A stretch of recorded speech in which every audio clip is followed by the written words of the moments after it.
Novel zone میں خوش آمدید۔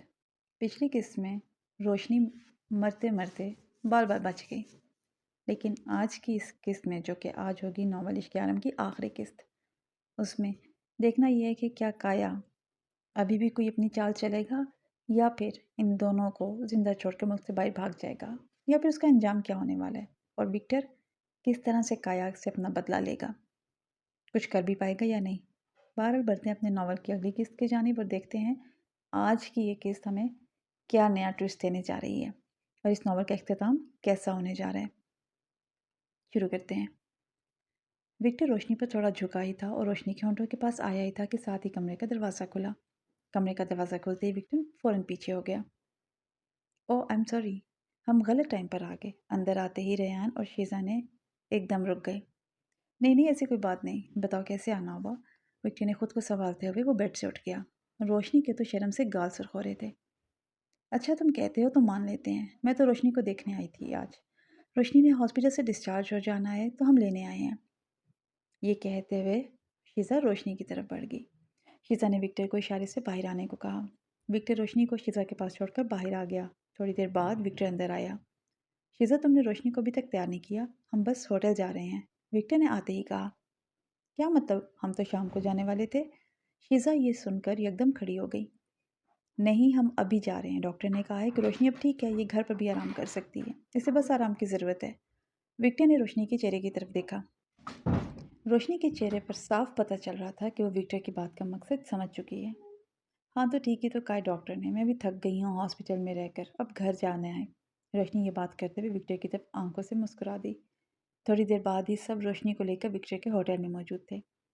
تم یہاں زیادہ محفوظ ہوگی، باہر گارڈز ہیں اور ویسے بھی اس کمرے کا کسی کو نہیں پتہ سوائے تمہارے اور میرے، وکٹر نے روشنی کو یاد کروایا جب وہ اسے اسی کمرے میں مارنے آئی تھی۔ وکٹر، روشنی نے مسکراتے ہوئے کہا۔ اتنے میں وکٹر کے موبائل پر کال آئی جس کو دیکھتے ہی وکٹر نے موبائل دوبارہ پاکٹ میں رکھ لیا۔ شیزا تم روشنی کے ساتھ رہنا، میں کچھ دیر میں آ رہا ہوں، چاہے جو مرضی ہو جائے تم دونوں یہاں سے باہر نہیں جاؤ گی۔ وکٹر نے دونوں کو سمجھاتے ہوئے کمرے سے باہر آ گیا۔ روشنی سمجھ گئی تھی کہ کچھ تو ہونے والا ہے، لیکن وہ وکٹر کے ساتھ نہیں ہے، یہ بے چینی ہو رہی تھی اسے۔ شیزا نے روشنی کو بیڈ پر لٹایا اور آرام کرنے کا کہا، لیکن جب تک روشنی وکٹر کو دوبارہ دیکھ نہ لیتی اسے چین نہیں آنا تھا۔ شیزا مجھے اپنا فون دینا۔ روشنی نے شیزا سے اس کا فون لیتے ہوئے وکٹر کو کال ملا دی۔ وکٹر ابھی نیچے گاڑی تک گیا ہی تھا جہاں گاڑی میں ریان اس کا انتظار کر رہا تھا تو ساتھ ہی کال آ گئی۔ وکٹر نے جب شیزا کی کال دیکھی تو فوراً اٹھا لی۔ کیا ہوا شیزا، سب ٹھیک تو ہے نا؟ وکٹر بولا۔ میں شیزا نہیں، روشنی ہوں۔ روشنی تم ٹھیک تو ہو نا؟ کال کیوں کی؟ وکٹر پریشانی میں بولا۔ سب ٹھیک ہے وکٹر، بس تمہیں یہ کہنا تھا کہ مجھے تمہیں دوبارہ دیکھنا ہے، وہ بھی شام کو۔ روشنی کے یہ الفاظ سنتے وکٹر کے چہرے پر مسکراہٹ آ گئی۔ میں وعدہ کرتا ہوں روشنی، میں شام سے پہلے آ جاؤں گا، اب تم آرام کرو۔ وکٹر نے یہ کہتے ہوئے کال بند کر دی۔ کھولو مجھے، تم جانتے نہیں ہو تم نے کس سے پنگا لیا، میں تمہیں چھوڑوں گا نہیں۔ کایا کو کرسی پر باندھا ہوا تھا اس کمرے میں جہاں ایک بھی کھڑکی نہیں تھی۔ ہسپتال سے فرار ہوتے ہی کایا اپنے پلان کے مطابق سیدھا ایئرپورٹ چلا گیا تھا، جس کا علم وکٹر کو پہلے سے تھا، لیکن یہ علم نہیں تھا کہ وہ ملک چھوڑنے سے پہلے ہسپتال بھی آ سکتا ہے۔ وکٹر کے آدمیوں نے کایا کو ایئرپورٹ سے پکڑ لیا تھا۔ کایا وہاں تھا بھی اکیلا۔ اب کایا بند کمرے میں زور سے چلا رہا تھا، تبھی کمرے کی لائٹ چلی اور ساتھ ہی کایا کی آنکھوں کی پٹی کسی نے پیچھے سے کھول دی۔ وکٹر، تم ہو نا؟ تم نے غلطی کی ہے، ابھی میرے بندے آتے ہوں گے اور اگر تم نے مجھے کچھ کیا تو میرے بندے روشنی کو کہیں کا بھی نہیں چھوڑیں گے۔ کایا خود کو ایسے پکڑے جانے پر اپنے ہوش و حواس میں نہیں تھا، وہ سوچ بھی نہیں سکتا تھا کہ وہ پکڑا جائے گا۔ کہاں چھپے ہو وکٹر، سامنے آؤ۔ لو میں آ گیا سامنے۔ چٹکنے کی آواز کے ساتھ ہی شاہ کمرے کے دروازے سے اندر آتے ہوئے کایا کی طرف دیکھنے لگا۔ شاہ تم؟ شاہ کو اپنے سامنے دیکھتے ہوئے کایا کی جان جیسے حلق میں اٹک گئی۔ ہاں میں، شاہ جلال، تمہیں یقین نہیں تھا نا کہ میں یہاں بھی آ سکتا ہوں؟ میں نے کہا تھا میرے بچوں سے دور رہنا، لیکن تم نہیں مانے۔ میں نے تمہاری ہر بات مانی، لیکن تم نے کیا کیا؟ میرے بیٹے کو درد دیا۔ شاہ نے آگے بڑھ کر کرنٹ کی تار کایا کے ہاتھ پر رکھ دی۔ کایا ایک جھٹکے سے تڑپ اٹھا۔ مجھے معاف کر دیں شاہ جی، مجھ سے غلطی ہو گئی۔ کایا اپنی زندگی کی اب بھیک مانگ رہا تھا، وہ جانتا تھا کہ شاہ لوگوں کو کیسی دردناک موت دیتا ہے۔ ابھی کایا شاہ سے رحم کی بھیک مانگ رہا تھا کہ ریان اور وکٹر بھی کمرے میں داخل ہو گئے۔ وکٹر مجھے بچا لو، میں وعدہ کرتا ہوں میں تمہیں اور تمہارے ساتھیوں کو کوئی نقصان نہیں پہنچاؤں گا۔ تم رحم کے قابل نہیں ہو کایا، تم نے جو حرکت کی میرے ساتھیوں پر، میرے اپنوں پر گولی چلا کر مارنے کی کوشش کی۔ تم پر رحم کرنا میں اپنی توہین سمجھوں گا، اور ویسے بھی یہ بات اب شاہ جی کے ہاتھ میں ہے، ان کے فیصلے کے آگے میں کچھ نہیں کر سکتا۔ وکٹر یہ کہتے ہوئے 2 قدم پیچھے ہٹ گیا۔ سن لیا تم نے؟ اب تم اپنی موت کو اپنی آنکھوں سے دیکھو گے، اور تمہیں پتہ ہے کہ میں بہت آسان موت دیتا ہوں۔ بس میرے 2 شیر بھوکے ہیں، ان کو کھانا دینا ہے۔ اب یہ تم پر ہے کہ ان کا پیٹ آج ہی بھرتے ہو یا کچھ دن میں۔ شاہ کی بات میں ملازم 2 شیروں کو کمرے میں لے آئے۔ کھول دو اسے۔ شاہ کے کہنے پر ملازم نے ہاتھ کھول دیے، پاؤں ابھی بندھے ہوئے تھے۔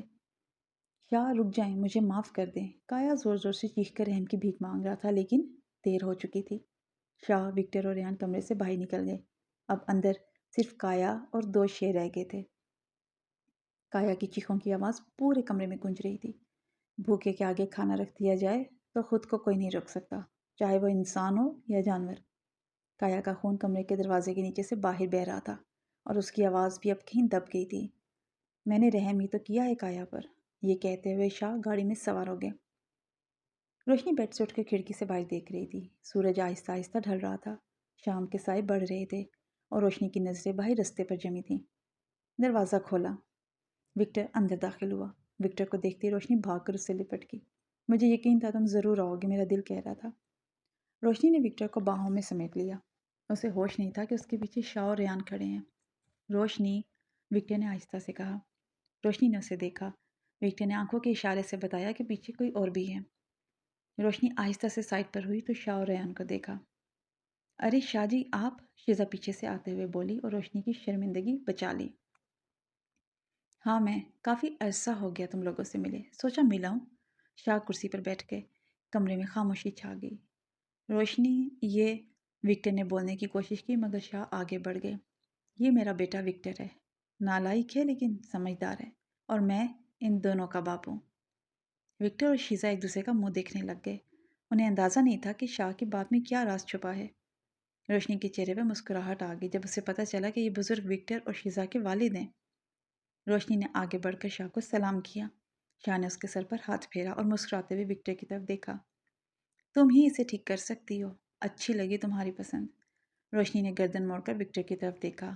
وکٹر کی آنکھوں میں مسکراہٹ تھی۔ رات دیر تک باتیں چلتی رہیں، روشنی، وکٹر، شیزا اور ریان۔ یہ بھول گئے کہ وہ سب ایک نہیں تھے، جیسے ایک ہی خاندان ہو۔ سینڈ لانگ میکسی میں ملبوس، ہاتھ میں پھولوں کا گلدستہ پکڑے، روشنی اور شیزا چلتی آ رہی تھیں، جن کا انتظار سامنے وکٹر اور ریان کر رہے تھے۔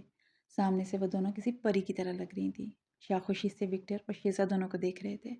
آج ان کا خواب پورا ہوا تھا جو وہ اپنی اولاد کے لیے دیکھتے تھے۔ وکٹر کے سامنے روشنی کھڑی تھی، اور ریان کے سامنے شیزا۔ چاروں ایک دوسرے کے ہو چکے تھے۔ کمرے کی مدھم روشنی میں وکٹر کا سایہ لمبا پڑ رہا تھا۔ روشنی بیڈ کے کنارے بیٹھی تھی، مگر جیسے ہی وکٹر نے آہستگی سے دروازہ بند کیا، اس کی سانسیں بے ترتیب ہونے لگیں۔ وکٹر نے ایک لمحہ رکے بغیر اس تک کا فاصلہ طے کیا۔ وہ اس کے اب بالکل سامنے کھڑا ہو کر جھکا اور اس کا ہاتھ اپنے ہاتھ میں لیا۔ سخت، گرم اور بے حد پر اعتماد گرفت۔ روشنی کا دل جیسے پورے جسم میں دھڑکنے لگا۔ مجھے تم سے ایک بات کہنی ہے۔ وکٹر کی آواز بھاری تھی، گہری، کسی اندرونی آگ سے بھری ہوئی۔ میں نے آج کا دن بس اس ایک لمحے کے لیے گزارا ہے۔ اس نے روشنی کا ہاتھ اپنے دھڑکتے چھاتی پر رکھا۔ روشنی کی انگلیاں ہلکی سی کانپ گئیں۔ یہ تمہاری وجہ سے ہے روشنی۔ پھر اس نے دونوں ہاتھوں سے اس کی کمر تھامی اور اسے اپنی طرف کھینچ لیا۔ ایک جھٹکے میں روشنی اس کے سینے سے آ لگی۔ اس کی سانسیں روشنی کے کان کے پاس گئیں، گرم، بے حد قریب۔ روشنی کا ہاتھ خود بخود اس کی شیروانی کے کالر کو پکڑ گیا۔ وکٹر، اس کے لب لرزے۔ وکٹر نے اس کی تھوڑی اوپر کی۔ مجھے تمہاری یہ آواز پاگل کر دیتی ہے۔ وہ آہستہ سے جھکا۔ روشنی نے گھبرا کر اپنی آنکھیں بند کر لیں۔ وکٹر کے ہونٹ پہلے اس کی پیشانی پر چھوئے، پھر اس کے گال تک اتر آئے، ایک گرم، لنگر کرتا ہوا لمس۔ روشنی کے ہاتھ اس کے بازو میں سمٹ گئے۔ وکٹر نے آہستگی سے کہا، let me feel you properly. اس نے روشنی کا دوپٹہ آہستہ آہستہ اتارا، لیکن اس کی آنکھیں روشنی کی آنکھوں سے ایک پل کے لیے بھی نہ ٹوٹیں۔ یہ دیکھ کر روشنی کی سانسیں اور تیز ہو گئیں۔ جیسے ہی دوپٹہ زمین پر گرا، وکٹر نے اسے اپنے بازو میں اٹھا لیا۔ روشنی کا دل اس کے سینے سے ٹکرا رہا تھا۔ دونوں کی دھڑکنوں کی آواز ایک ساتھ گونج رہی تھی۔ وکٹر نے اسے بیڈ پر لٹایا نہیں بلکہ آہستہ آہستہ نیچے رکھا، جیسے وہ کوئی نایاب چیز ہو۔ وہ اس کے اب بالکل اوپر جھکا۔ Tonight you are mine Roshni, completely. Roshni نے آہستگی سے اس کی گردن کے گرد اپنے بازو ڈالے اور ہوا میں ایک گرم بے قرار خاموشی پھیل گئی۔ شیزا کے ہاتھ کانپ رہے تھے۔ وہ کھڑکی کے پاس تھی جب ریان دبے قدموں سے پیچھے آ کر رکا۔ ایک پل کے لیے اس نے کچھ نہیں کہا، بس اسے دیکھا۔ پھر اچانک اس نے اپنا ہاتھ بڑھا کر شیزا کی کمر کے گرد رکھا۔ شیزا چونکی۔ اس کے دل نے ایک زوردار دھڑکن لی۔ اتنی دور کیوں کھڑی ہو؟ ریان کی آواز بھاری تھی۔ میں پوری رات انتظار نہیں کر سکتا۔ وہ اسے بہت آہستہ مگر پرشدت کھینچ کر اپنی طرف لے آیا۔ شیزا کی کمر اس کے سینے سے لگی اور ریان کا ہاتھ اس کی کمر کے نچلے حصے پر ٹھہر گیا۔ ریان، وہ کپ کپی سے بولی۔ ہاں جانتا ہوں تم نروس ہو۔ اس نے اس کے کان کے پاس سرگوشی کی۔ مگر یہ نروسنس مجھے اور دیوانہ بنا رہی ہے۔ اس نے شیزا کی گردن پر بالوں کو سمیٹا اور بہت دھیرے سے اپنا چہرہ اس کی گردن کے بالکل قریب لے آیا۔ شیزا کی سانس اٹک گئی۔ ریان کے لب اس کی گردن کو چھو رہے تھے۔ قریب آئے، اتنے قریب کہ اس کی گرم سانسیں شیزا کی ریڑھ کی ہڈی تک اتر رہی تھی۔ ریان، مت، شیزا نے بے بسی سے کہا، مگر آواز میں روک نہیں تھی، صرف گھبراہٹ اور شاید چاہت بھی۔ ریان نے اس کا ہاتھ پکڑا اور اپنے دل پر رکھ دیا۔ میری حالت دیکھو، تم نے کیا کر رکھا ہے مجھ پر۔ وہ اسے آہستہ آہستہ اپنی طرف موڑنے لگا۔ شیزا کی پلکیں لرز گئیں، وہ پوری طرح اس کی طرف گھوم گئی۔ ریان نے اس کے چہرے کو دونوں ہاتھوں میں لیا۔ جب سے تم نے یہ نیلا لہنگا پہنا ہے میں تمہیں دیکھنے کا حوصلہ روک رہا ہوں۔ شیزا کے گال گرم ہو گئے۔ ریان نے جھک کر اس کی ناک سے اپنی ناک ٹچ کی۔ ایک ننھا سا مگر بے حد انٹیمیٹ لمس۔ شیزا، اس نے سرگوشی کی، میں تمہیں آج پوری شدت سے چاہنا چاہتا ہوں۔ شیزا نے اس کی قمیص کے کالر کو پکڑ لیا۔ سانسیں تیز ہو گئی تھیں۔ اس پل میں کمرے کی ساری خاموشی، چاندنی اور چاہت ایک ہی لہر میں بہہ گئی۔ اگلے لمحے وہ ساحل سمندر پہ کھڑے تھے۔ شیزا اور روشنی نے بلیک پینٹ شرٹ پہنی ہوئی تھی اور اوپر بلیک جیکٹ۔ وکٹر اور ریان بلو شرٹ پینٹ، سر پر بلیک کیپ پہنے ایک دوسرے کی طرف دیکھ رہے تھے۔ تو کیا تم لوگ تیار ہو اپنے اگلے مشن کے لیے؟ وکٹر نے ہاتھ آگے بڑھایا۔ ہاں، ہم تیار ہیں۔ روشنی نے وکٹر کے ہاتھ پر ہاتھ رکھا، پھر شیزا اور آخر میں ریان نے۔ وہ چاروں اب اپنی زندگی کے اگلے مشن پر جانے کو تیار تھے۔ مافیا کی دنیا میں محبت سوداگری کا دوسرا نام ہے، اور آج ان چاروں کی محبت جنون کی بلندیوں کو چھوتی ہوئی مافیا کی دنیا پر راج کرنے نکلی تھی۔